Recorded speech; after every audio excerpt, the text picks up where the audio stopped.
Hey guys, ಎಲ್ಲರಿಗೂ ನಮಸ್ಕಾರ ಬಸ್ welcome back to Sagar stories top 5 cricketing ಅಪ್ಡೇಟ್ಸ್ಗೆ ಎಲ್ಲರಿಗೂ ಸ್ವಾಗತ.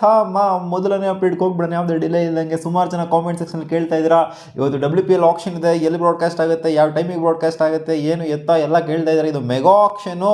ಈ ಮೆಗಾ ಆಕ್ಷನ್ ಯಾರು ಅಂತ ನಿಮ್ಮ ಮೆಗಾ ಆಕ್ಷನಿಗೆ ಮಲ್ಲಿಕಾ ಸಾಗರ್ ಅವರು, ಇನ್ನೇನು IPL ಆಕ್ಷನ್ ಅವರು ಇವರೇ ಅಲ್ವಾ, ಥರ ಇವರೇ ಪರ್ಮನೆಂಟ್ ಆಗಿಬಿಟ್ಟಿದ್ರೆ ಎರಡಕ್ಕೂ ಕೂಡ. ಸೊ ಇವರು ಆಕ್ಷನ್ ಆಗಿರ್ತಾರೆ ಆ್ಯಂಡ್ 3:30ಗೆ ಇದು ಸ್ಟಾರ್ಟ್ ಆಗುತ್ತೆ ಆಕ್ಷನ್ನು. ಲೈವಲ್ಲಿ ಬರುತ್ತೆ, ಅಂದರೆ ಸ್ಟಾರ್ ಸ್ಪೋರ್ಟ್ಸ್ ಇದು ಲೈವ್ ಬರುತ್ತೆ, ಜೊತೆಗೆ ಜಿಯೋ ಹಾಟ್ಸ್ಟಾರ್ಲು ಕೂಡ ಇದು ಲೈವ್ ಬರುತ್ತೆ, ಡಿಜಿಟಲ್ ನೋಡೋರಿಗೆ ನೋಡ್ಬೋದು. ಅಪ್ಡೇಟ್ ನಂಬರ್ 2, ಮಿಚೆಲ್ ಸ್ಟಾರ್ಕ್ ಅವರು ನೇಮ್ ಮಾಡಿದರೆ ವಯಾ ಕುಕಾಬುರಾ ಕ್ರಿಕೆಟು. ಯಾರು ಅವರ ಪ್ರಕಾರ ನಂಬರ್ 1 ಕ್ರಿಕೆಟರ್ ಅಂತ ಅನಿಸಿದ್ದು, ಅವರು ಅವರ ಕೆರಿಯರಲ್ಲೇ ಆಡಿದ ಪ್ರಕಾರ ಅವ್ರಿಗೆ ಅನಿಸಿದಂತೆ ನಂಬರ್ 1 ಕ್ರಿಕೆಟರ್ ಯಾರು ಅಂತಂದರೆ ಇಟ್ಸ್ ವಿರಾಟ್ ಕೊಹ್ಲಿ ಅಂತ ಮೆನ್ಷನ್ ಮಾಡಿದರೆ. ನಾವು ನಾರ್ಮಲ್ ಆಗಿ ಆಸ್ಟ್ರೇಲಿಯನ್ ಪ್ಲೇಯರು, ಯಾವುದೇ ಆಸ್ಟ್ರೇಲಿಯನ್ ಪ್ಲೇಯರ್ ಆಗಿರಲಿ, ಯೂಶಲಿ ಇನ್ನೊಬ್ಬ ಯಾವುದೇ ಪ್ಲೇಯರ್ಗೂ ಕೂಡ ಬಿಲ್ಡಪ್ ಅಂತೂ ಖಂಡಿತ ಕೊಡೋದಿಲ್ಲ, ಇವ್ರು ನಂಬರ್ 1 ಹಂಗೆ ಹಿಂಗೆ ಅಂತ. ನೋಡಿರಪ್ಪ ಪ್ಯಾಟ್ ಕಮಿನ್ಸು ಹೆಂಗೆ ತುಳ್ದಾಕಂತಾರೆ ಅಂತ, ಹಾಗೆ ಯಾರಿಗೂ ಬಿಲ್ಡಪ್ಪೇ ಕೊಡೋದಿಲ್ಲ ಅಲ್ಲಿ. ವಿರಾಟ್ ಕೊಹ್ಲಿ ಅನ್ನಿಸ್ತಾರೆ ಅಂದರೆ ಬ್ಯಾಟ್ರ್ ಅನ್ನಿಸ್ತಾರೆ, ಬೂಮ್ರಾ ಅನ್ನಿಸ್ತಾರೆ ಬೌಲರ್ ಅನ್ನಿಸ್ತಾರೆ, ಅದನ್ನು ಹೇಳೋದು ಆಸ್ಟ್ರೇಲಿಯನ್ ಕ್ರಿಕೆಟರ್ಸ್ಗಳು ಯೂಶಲಿ. ಬಟ್ ಇವರು ಬಿಲ್ಡಪ್ ಕೊಟ್ಟಿದ್ದಾರೆ. Number 1 is Virat Kohli. The way he dominates the cricket.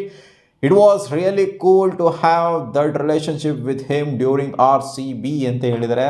RCBಲಿ ಜೊತೆಗೆ ಆಡಿದ್ರಲ್ಲ, ಸೊ ಸಿಕ್ಕಾಪಟ್ಟೆ ಬಾಂಧವ್ಯನೂ ಕೂಡ ಚೆನ್ನಾಗಿತ್ತು. ಆ್ಯಂಡ್ ಅವರು ಕ್ರಿಕೆಟ್ನ ತೊಗೊಂಬಂದಿರೋ ರೀತಿ ನೋಡ್ತು ಅಂತಂದರೆ ಕ್ರಿಕೆಟ್ ವಿರಾಟ್ ಕೊಹ್ಲಿ ಯೂಸ್ ಮಾಡ್ಕೊಂಡಿದ್ದಾರೆ, ವಿರಾಟ್ ಕೊಹ್ಲಿನೇ ಕ್ರಿಕೆಟ್ನ ಕಂಡಿಡ್ದಿಲ್ಲ, ಹಂಗೆ ಹೇಳ್ತಿಲ್ಲ. ಸೊ ಅವ್ರು ಡೆವಲಪ್ ಮಾಡೋದ್ರ ರೀತಿ ನೋಡ್ತು ಅಂತಂದರೆ ಖಂಡಿತ ಸ್ಟ್ಯಾಂಡರ್ಡು ನಂಬರ್ 1 ಅಂತ ಖಂಡಿತ ಅನ್ಸುತ್ತೆ. ಯಾವುದೇ ಪ್ಲೇಯರ್ ಯಾರು ನಂಬರ್ 1 ಅಂತ ವಿರಾಟ್ ಕೊಹ್ಲಿ ಅನ್ಸುತ್ತೆ, ಬಟ್ ಯಾರು ಹೇಳ್ಕೊಳ್ಳಲ್ಲ, ಕೆಲವರು ಮಾತ್ರ ಹೇಳ್ಕೊಳ್ತಾರೆ ಅಷ್ಟೇ. ಅಪ್ಡೇಟ್ ನಂಬರ್ 3, ರವಿಚಂದ್ರನ್ ಅಶ್ವಿನ್ ಅವರು ಒಂದು ಸ್ಟೇಟ್ಮೆಂಟ್ ಹಾಕೊಟ್ಟಿದ್ದಾರೆ. ಇವಾಗ ರೀಸೆಂಟಾಗಿ ಏನು ಡೆವಲಪ್ಮೆಂಟ್ಗಳೆಲ್ಲ ಆಗಿದೆ ನಮ್ಮ ಇಂಡಿಯನ್ ಟೆಸ್ಟ್ ಕ್ರಿಕೆಟಲ್ಲಿ, ಇದನ್ನೆಲ್ಲ ನೋಡ್ಬಿಟ್ಟು ಏನು ಗುರು ಇದು ಹಿಂಗೆ ಆಗ್ತೈತೆ ಕತೆ, ಇದು ಬ್ಯಾಕ್ ಟು ಬ್ಯಾಕ್ ಟೆಸ್ಟ್ ಲಾಸ್ಗಳು, ನಮಗೆ 2 ವರ್ಷ ಆಗಿಲ್ಲ ಬ್ಯಾಕ್ ಟು ಬ್ಯಾಕ್ ಸೋತಿದ್ದೀವಲ್ಲ ನಾವು ಮೇನ್ ಕ್ರಿಕೆಟಿಂಗ್ ನೇಷನ್ಗಳ ಮೇಲೆ. ಏನಿದು ಹೋಮ್ ನೇಷನ್ ಅಲ್ಲಿ ನಾವು ಹಿಂಗೆ ಆಡ್ತಾ ಇದ್ದೀವಿ, ಡಕೋಟಾ ಥರ ವೈಟ್ ವಾಶ್ ಮಾಡ್ಕೊತಾ ಇದ್ದೀವಲ್ಲ, ಸೀರೀಸ್ನ ಸೋಲೋದೇ ದೊಡ್ಡ ಅಪರಾಧ ಅಲ್ಲಿ.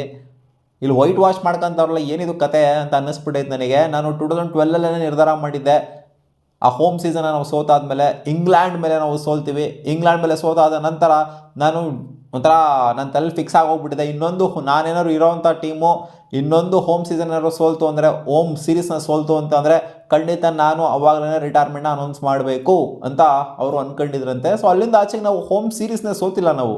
ಹೋಮಲ್ಲದಂತೂ ಎಲ್ಲ ವಿರಾಟ್ ಕೊಹ್ಲಿ ಕ್ಯಾಪ್ಟನ್ಸಿ 100% ಎಲ್ಲ ಪಕ್ಕ ಹೊಡೆದಿದ್ವಿ ನಾವು. ಅದಾದ ನಂತರ ನ್ಯೂಜಿಲ್ಯಾಂಡ್ ಸೀರೀಸ್ ಏನಿದೆ, ಇದು ಸಿಕ್ಕಾಪಟ್ಟೆ ಇಂಪ್ಯಾಕ್ಟ್ ಆಯಿತು ನನಗೆ. 2012 ಆದ ನಂತರ ನಾವು ಸೋತಿದ್ದು ಒಂದು ಮೈನ್ ಸೀರೀಸ್ ಯಾವುದು ಅಂತಾರೆ, ಅದು ನ್ಯೂಜಿಲ್ಯಾಂಡ್ ಸೀರೀಸು, ವೈಟ್ ವಾಶ್ ಮಾಡ್ಕೊಂಡು ಸೋತಿದ್ದು. ಅದು ನನ್ನ ಮನಸ್ಸಿಗೆ ಸಿಕ್ಕಾಪಟ್ಟೆ ಹರ್ಟ್ ಆಗಿತ್ತು ನನಗೆ. ಇಲ್ಲ, ನಾನು ರಿಟೈರ್ ಆಗಬೇಕು ಅಂತ ಆ ಟೈಮಲ್ಲಿ ನನಗೆ ಅನಿಸಿತ್ತು. ಅನಿಸಿದ್ದು ನಾನು ಆಮೇಲೆ ರಿಟೈರ್ ಆದೆ. ಬಾರ್ಡರ್ ಅಲ್ಲ ಅವ್ರು ರಿಟೈರ್ ಆಗಿದ್ದು, ಬಾರ್ಡರ್ ನ್ಯೂಜಿಲ್ಯಾಂಡ್ ಸೀರೀಸ್ ರಿಟೈರ್, ನನಗೆ ಮರ್ತೋಗ್ಬಿಟ್ಟಿದೆ.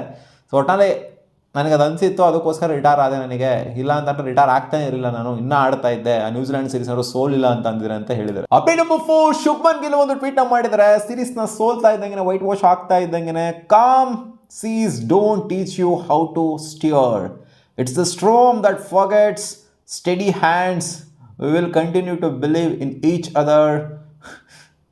ಅಂದ್ರೆ ಏನೋ ಕತೆ ಬರ್ದಂಗೆ ಐತಿದ್ದು. Fight for each other and move forward ಅಂತ ಹಾಕಿದ್ದಾರೆ. ಸ್ಟ್ರಾಂಗ್ ಆಗಿರ್ತೀವಿ ಅವ್ರು ಅಂತ ಹಾಕೊಂಡಿದ್ದಾರೆ.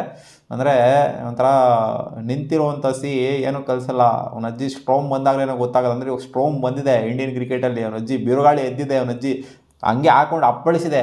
ಏನು ಗುರು ಹಿಂಗೆಲ್ಲ ಸೋಲ್ತಾ ಇದ್ದೀರಾ ನೀವು, ಬ್ಯಾಕ್ ಟು ಬ್ಯಾಕ್ ಹೋಮ್ ಸೀರೀಸ್ಗಳನ್ನ ಅಜೀಬಾಗಿ ಆಡ್ತಾ ಇದ್ದೀರಲ್ಲ ಅಂತ ಸ್ಟ್ರೋಮ್ ಒಂದು ಹೊಡೆದಿದೆ. ಎಲ್ಲಿಂದ ನಾವು ಕಲಿಯೋದಿರೋದು ಅಂತ ಅವ್ರು ಹೇಳಿದ್ದಾರೆ. ಕಲಿಯೋದಂತೂ ಖಂಡಿತ ಇದೆ. ಈ ಕಲಿಯೋದ್ರಿಂದ ಚೇಂಜ್ ಏನಾರು ಆಯಿತು ಅಂದರೆ, ರಿಸಲ್ಟ್ ಪಾಸಿಟಿವ್ ಆಗಿ ಬಂತು ಅಂದರೆ ಬೆಟರು, ಮತ್ತೆ ಅದೇ ರಿಸಲ್ಟ್ ಕಂಟಿನ್ಯೂ ಆಯಿತು ಅಂತ. ಯಾಕಂದರೆ ನ್ಯೂಜಿಲ್ಯಾಂಡ್ ಸೀರೀಸ್ ಸೋತಾಗ, ಅಂದರೆ ನ್ಯೂಜಿಲ್ಯಾಂಡ್ ಮೇಲೆ ಹೋಮಲ್ಲಿ ಸೋತಾಗ ಅದೇ ಥರನೇ ಬಂದಿತ್ತು, ಸ್ಟ್ರಾಂಗ್ ಆಗಿರಬೇಕು ಅಂತ. ಬಟ್ ಇವಾಗಲೂ ಮತ್ತೆ ವೈಟ್ ವಾಶ್ ಆದ ನಂತರ ಇವಾಗಲೂ ಕೂಡ ಇನ್ನೊಂದು ಮ್ಯಾಚ್ ಇದ್ರೂ ಕೂಡ ಸೋತಿರೋ ನನ್ನ ಪ್ರಕಾರ ಸೌತ್ ಆಫ್ರಿಕಾ ಅಗೇನ್ಸ್ಟ್. ಯಾಕಂದರೆ ಸುಮ್ಮನೆ ಟೀಮ್ ಥರ ಕಾಣಿಸ್ತಿಲ್ಲ ಸೌತ್ ಆಫ್ರಿಕಾ, ಕಂಪ್ಲೀಟ್ ಡಾಮಿನೇಷನ್ ಮಾಡ್ತಾಯಿದ್ರು. ಸೊ ಈ ವೈಟ್ ವಾಶ್ ಆದ ನಂತರ ಕೂಡ ಇದೇ ಥರ ಸ್ಟ್ರಾಂಗ್ ಆಗಿರಬೇಕು ಅಂತ ಹೇಳ್ತಾ ಇದ್ದಾರೆ. ಸೊ ಚೇಂಜ್ ಆಗಬೇಕು, ಟ್ರಾನ್ಸಿಷನ್ ಅಂತೂ ಖಂಡಿತ ಆಗಬೇಕು. ವೆಯ್ಟ್ ಮಾಡ್ತೀವಿ ನಾವು, ನೋಡೋಣ ಏನಾಗುತ್ತೆ ಅಂತ. ಅಪ್ಡೇಟ್ ನಂಬರ್ 5, ಸೀನ್ ಏನೇ ಆದ್ರೂ ಕೂಡ, ಎಷ್ಟೇ ಅಜೀಬ್ ಆಗಿದ್ರು ಕೂಡ, ಅಂದರೆ ಹ್ಯೂಮಿಲೇಟ್ ಆದ್ರೂ ಕೂಡ, Gautam Gambhir 2027 across all the formats coach ಆಗಿರಬಹುದು ಅನ್ನೋ ಥರ ಅಪ್ಡೇಟ್ ಬರ್ತಾ ಇದೆ. ಇದು ಯಾವಾಗ ಬೇಕಾದ್ರೂ ಚೇಂಜ್ ಆಗ್ಬೋದು. ಬಿ ಸಿ ಸಿ ಅವರು ಇದೇ ಒಂದು ಯೋಚನೆಯಲ್ಲಿ ಇರಬೇಕು ಅಂತೇನಿಲ್ಲ, ಯಾವಾಗ ಬೇಕಾದ್ರೂ ಚೇಂಜ್ ಮಾಡ್ಕೊಬೋದು ಅವರ ಡಿಸಿಷನ್ಗಳನ್ನ. ಬಟ್ ಕರೆಂಟ್ಲಿ ಯಾವುದೇ ಕೋಚ್ನ ಚೇಂಜ್ ಮಾಡಬೇಕು ಟೆಸ್ಟ್ ಕ್ರಿಕೆಟ್ಗೆ ಅನ್ನೋ ಥರ ಆಲೋಚನೆ ಬಿ ಸಿ ಸಿ ತಲೆಗೆ ಇನ್ನೂ ಬಂದಿಲ್ವಂತೆ. ಅದು ಯಾವಾಗ ಬರುತ್ತೋ ಗೊತ್ತಿಲ್ಲ. ಒಟ್ಟಲ್ಲಿ 2027ವರೆಗೂ ಕೂಡ ನನ್ನ ಪ್ರಕಾರ Gautam Gambhir white ball coach ಅಂತೂ 100% ಆಗಿರ್ತಾರೆ. ರೆಡ್ ಬಾಲು ಬೇರೆಯವ್ರು ಬೇಕು ಅಂತ ಅನಿಸುತ್ತೆ. ಕಾದು ನೋಡೋಣ ಏನಾಗುತ್ತೆ. ಮತ್ತೆ ಸಿಗೋಣ ಮುಂದಿನ ವಿಡಿಯೋದಲ್ಲಿ ಗಾಯ್ಸ್.